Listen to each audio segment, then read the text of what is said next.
What's going on, paisanos? V here. Now, before I begin today's mark watch, I just want to say, guys, if you have any questions for me at the end of the videos, make sure to type in hashtag Q for V. Ask your question at the end of every market watch. I usually like to answer a question when you guys ask. Also, since you're already down there, make sure to comment, like, subscribe, and yeah, let's get started. So, OTS Pack 5. I don't know what to say. I honestly don't know what to say. The fact that Ghost Ogre and Snow Rapper went from an $80 card to over a $100 card in the span of a day, 2 days, is a little bit crazy for me. I think this card is a bad buyout. I don't think people should be making this buyout, but if you have OT Ghost Ogres, congratulations. You have a $100 card that actually should have went down in value, but did the opposite. Looking at Ultimate Rare Terraforming, it was around $45, higher than its $43 market price, but we're actually seeing it almost near $49. What? And then we got Zodiac Whiptail, which is roughly around $19. Actually, that has not changed in price. The market price from the actual price has not really changed. Even though Zodiac Whiptail Ultimate Rare was always around $6 when it had its initial spike a couple of months ago, and for the most part stood around the $19 price point. Now that we know that we have the OCG ban list coming through and they have 3 snow, I really want to know what's going to happen with cards like Fairy Tale Snow, the super rare from OTS Pack 5. It's actually way lower than its market price, about almost half of the market price, almost around, it's $260, where the market price is $486. So I want to know if this card's going to go back up in value. It's really weird to see. I mean, I'm dead serious. Fairy Tale Snow being banned non-meta is really healthy for the meta. But looking at OCG where they're giving them 3 snow, that's going to be kind of awkward to see snow actually be more viable there and seeing it see play there. And then we go for World's ban list, in which combines 2. So yeah, it's going to be kind of a weird situation. Moving forward though, Winged Dragon and Ra of the jump version is going higher in value. Market price has a card roughly around $44, and it's not that. There's only one left around about $58, and if you want another version after that, it's about $60. Yeah, $60 for Winged Dragon and Ra Spear Mode, Shonen Jump Magazine promo. And this is not the only one that I expect to go up in value. In fact, looking at the other god, Sly-Footed Sky Dragon from the Shonen Jump Magazine promo, it's about $41 in the market price, $42 actually. And Limited's actually kind of low. It's about $35 currently. And I wouldn't be surprised if we see Sly-Footed Sky Dragon rise in price. And if that one rises, well, on the TV show tells us that Obelisk Tormentor might also go up higher in value. Obelisk Tormentor from the Shonen Jump version, market price is roughly around $10, and we're seeing it actually around $6 to about, well, one second, there's a $6 one over here, and after that it goes near $10 for Obelisk Tormentor. So yeah, I wouldn't be surprised if we start seeing the Obelisk Tormentor Shonen Jump cards go up in value. Now, does that mean all Shonen Jump is getting ready to make moves in the market? I don't think so, but what I do think is we're going to see a lot of Shonen Jump older cards go higher in value. The other version of Sly-Footed Sky Dragon, obviously Blue Eyes Dragon. Link Curb was high because it's seeing meta play, but like Dark Magician, maybe even the other versions, like the non-playable version of the gods, like Obelisk Tormentor, go up in higher in value.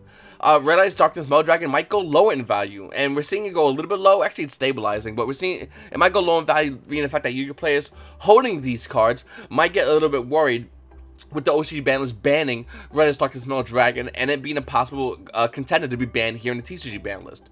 It can happen. So yeah, keep an eye out for Shonen Jump Magazine promos, just don't go too crazy over them.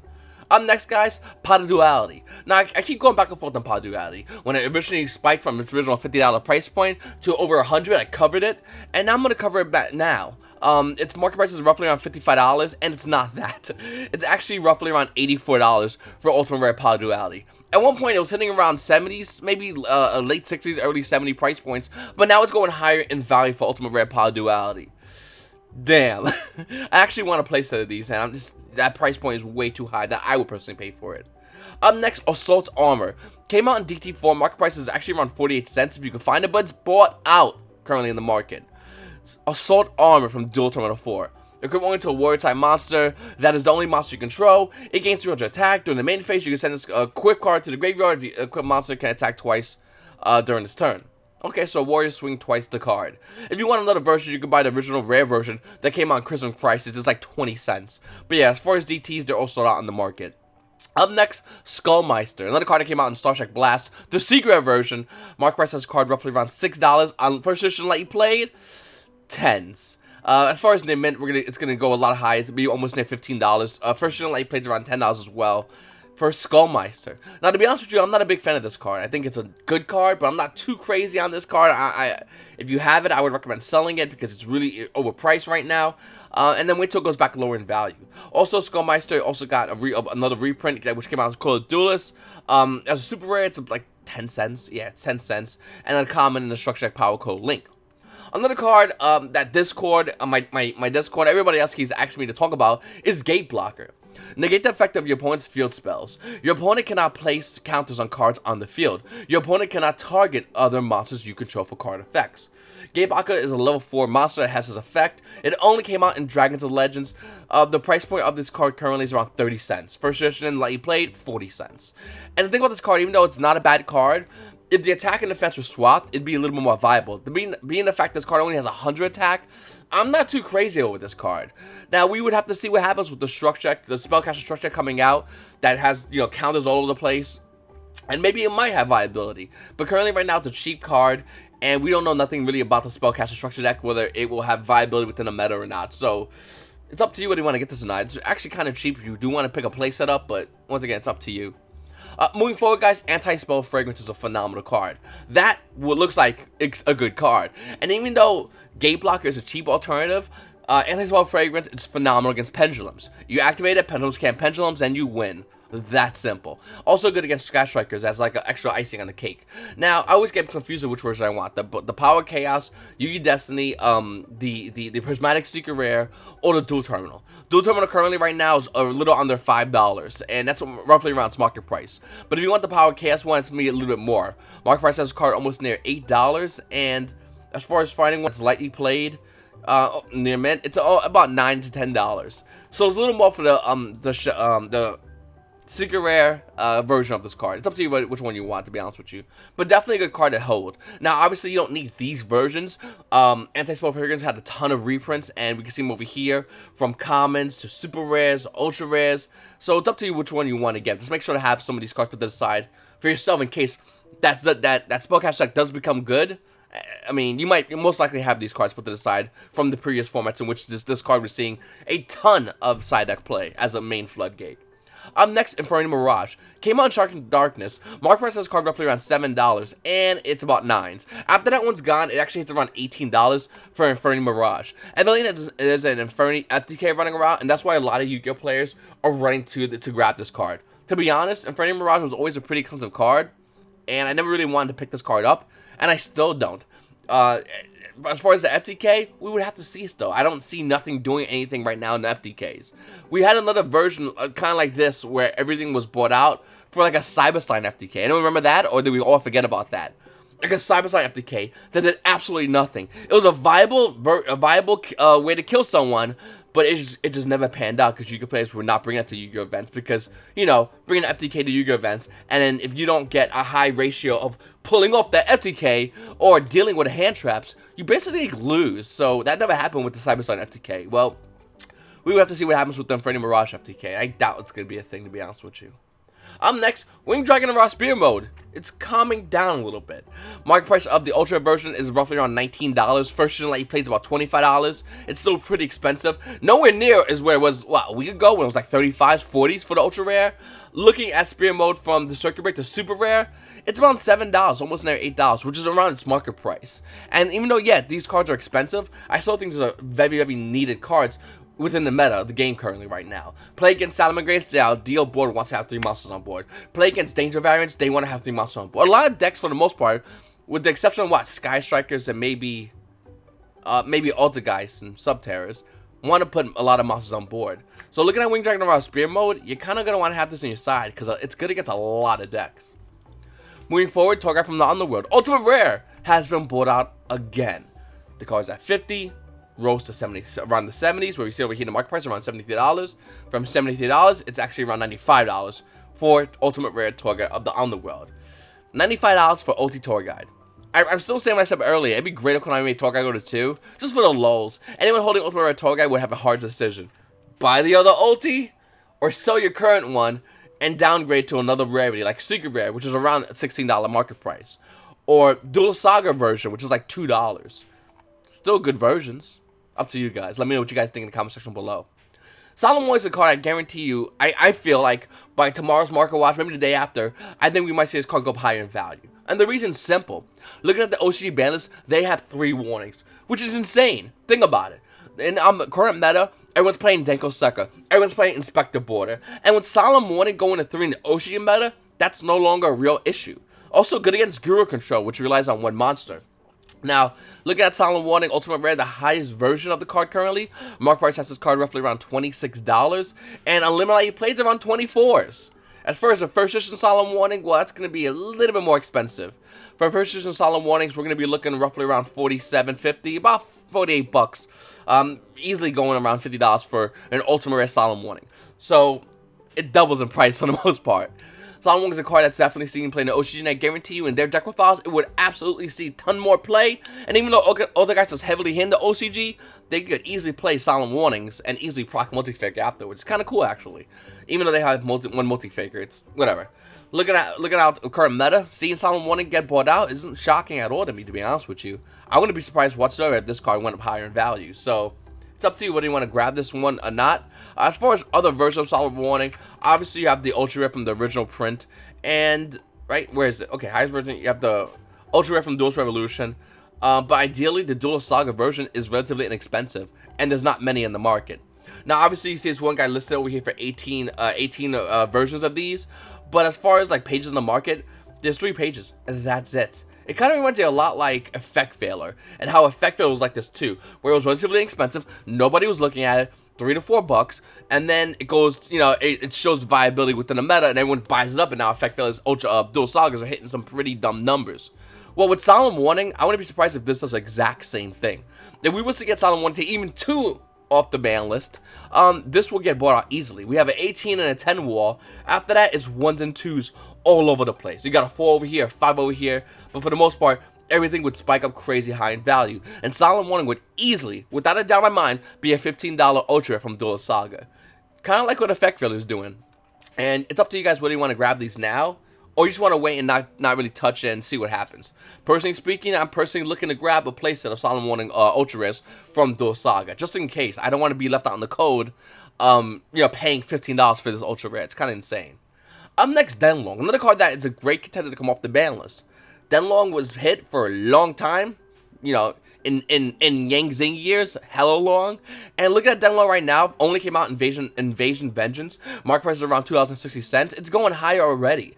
It's above the $3 price point, and easily hits on the bottom of this page the $4 price point. Not many left on the market as well for Denglong, so if I was you guys, if you want to grab yours now, you want to do it now, and not wait for Denglong first in Yang Zing. Whether it comes off the ban list or not, I don't think, I think in a matter of time it will. Whether or not there's viability with the meta, I don't think it would. But if it does, good for you. You have Denglong. If it doesn't, well, you can sell this card that you paid $3 for. It kind of works out relatively good. The hype alone is the reason why this card, I think, would go higher. Even just the speculation of it coming off the ban list. So keep an eye out for this card. Up next, Speedroid Terratop. Once again, looking at OCG's ban list, Speedroid Terratop's to 1. Looking at TCG ban list, Speedroid Terratop's to 1. And it's kind of going down a little bit. Not heavily going down. Ultimate from OTS Pack 3 is roughly around $30. We're seeing over here about 27, but after that one's gone around 29. It's almost near $30 as well. Terratop's a lot of money. Like a lot of money. Like an unnecessary amount of money. $2, $3 for the other version of Speedroid Terratop. And then we talk about Taka 10 board, which is right over here. This card's also money as well. Mark price this card roughly around $5, and it's roughly around $5 for a Taka 10 board. Listen, I think the dream of Terratop going to multiples is dead. Looking at OCG ban list, it's dead. Looking over here in TCG ban list, wouldn't be surprised if it remains dead. With that said, if you have Taka 10 board and Terratop, sell them. Like, get rid of them. You don't need them. Obviously, you're not going to put a one of each in your deck, because if you open Taka 10 board, it's not really that good, unless you have a win monster, but even then, it's not that good. Yeah, I would recommend getting rid of this as fast as possible. Seriously, get rid of it. It's going to die back down in value. Next, guys, is the comment question of the day. It comes from Mr. Game and C. Okay? Hashtag QVV. One of my locals ran an OTS packs recently and ran a tournament without any to give out as prizes. They had 14 people and only gave out old sneak peek set of packs to the winner, and nobody else received anything else. Have you ever had a problem with running out of product for plays at your store, and how can you combat it? And then he goes edit. They got more OTS and they started giving them out. It only happened for a week. Okay. So, yes. Now, before I begin, I just want to say, as far as running out OTS and just started doing only for the week, Konami sent out the from personal. Konami sent OTS the new whatever OTS packs out way later on. So I got mine relatively late from what I normally get mine, to be honest with you. It just happened. Once again, I think Konami was rushing to give all OTS packs out to these stores. Yu-Gi-Oh! Is a growing game exponentially. I think more beyond what Konami kind of had in mind. So obviously we're seeing a lot of these OTS stores getting a little bit later. That's probably the reason why. Now, as far as OTS packs running a tournament with, without any actual physical product, well, OTS packs is that. It's a supplement for physical products. You see, a store could do a couple of things. They could run a Yu-Gi-Oh! Event, $5 entry. Everyone who pays $5 gets either an OTS pack or a pack of a set of Yu-Gi-Oh! It has a value roughly around $5. And even though, Yu-Gi-Oh! Packs are like $4, it comes out, as far as Konami sees it, it comes out as $5. So as long as you got a pack, or 2 star packs, or 1 OTS pack, you're good for your $5 entry. As far as price support, well, Konami, as of this moment, as recording of this video, allows stores to decide what price support to give to the players. Now, I just said that, right? Some stores choose to give great price support, like moi. I just want to, throw it out there. I give amazing price support. Other stores don't. And that's up to you to play whether or not to patron that store, to continue to go to that store. Myself, personally speaking, if a store gave out crappy price support, there's no real incentive of me going. Why? I sign up, I get a pack, or an OTS pack, I play the crap or go undefeated, let's say 3, 4, 5 rounds and get 3 or 4 more OTS packs. That's trash product. That's trash price support. That's horrible. No. I will, as a Yu-Gi-Oh! Player, I personally like to go and win a lot of OTS packs. And of course, what I love doing, I'm dead serious, by the way, this is how I am as a store owner. The person who has one of the worst records, who plays throughout the whole event, I give them an OTS pack. I don't make a big deal out of it. I don't grab it and okay, here you are. I just go up to them and go, hey man, you did good today. I give them an OTS pack. And it makes them feel happy. It makes them feel like I care, the store owner cares about wanting them to be better. 1, 2, it gives them more of a chance to pull a good card. A player that obviously didn't do good in a tournament obviously does not have the best deck. Unless you have a super competitive locals, they don't have the best deck. So going over and giving them an extra OTS pack, give them a chance to pull ultimate rare card that's really valuable, makes them feel happier, and allows them to sell that card to get a better upgraded version of the deck they currently have. It's awesome. And that's what I personally do. I like to get more players feeling that their time that they put into the game, whether it be playing out locals or building a deck, it's worth it. It's at least worth it to me, the store owner, and I take note of that. And as far as your store owner and running tournaments and whatnot, maybe they could consider doing something like that. Who knows? But yeah, I'm a big fan of the store owner giving a lot of price support to my players. I'm huge on that. And as far as ordering, not really ordering, asking Konami for OTS packs, they're relatively good. This is the only support they really had because, once again, they're trying to get all these OTS boxes to ship out to a ton of stores. Like, a ton of stores. So, as weird as it sounds, I understand why it might have came in late, and it happens. Konami doesn't do this all the time. They're just trying as hard as possible to combat an ever-growing game that it's just out of nowhere. By the way, the answer's not out of nowhere. It's because Magic the Gathering is messing up big time. Dragon Ball Super has a stale format, and that's Yu-Gi-Oh! Right now. Anyway, guys, I really appreciate you guys watching my market watches. Please make sure to subscribe if you haven't subscribed already. Hopefully, this is a shorter video than my other videos. I'm trying to make my videos a little bit shorter, but a little bit more, at least, still give you guys that great quality amount of information. That's why I try to compact it a little bit. But let me know what you guys think, guys. I really appreciate you guys once again watching my videos. Paisanos, have a great day.